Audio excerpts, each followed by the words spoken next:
Eh? Eh? Eh? Eh? Okay.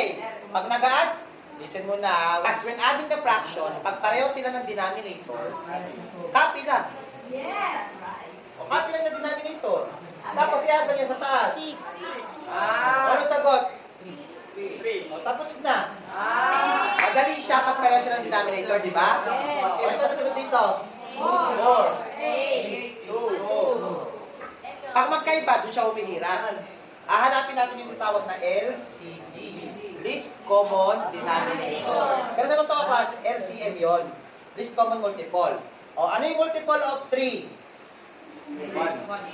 Multiple of 3, 1. 6, 9, 12. Multiple nga, di ba?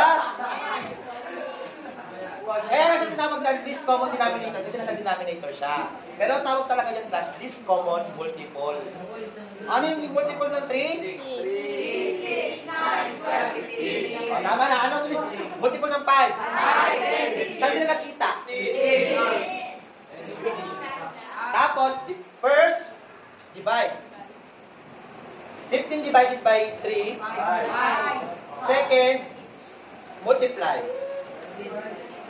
15 divided by 3.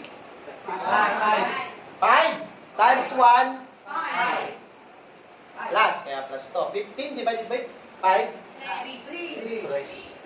Times 2. 6. Ilan? Yun na, ang sagot. 11 over. O, pwede pa ba yan? Bawal, ano sagot?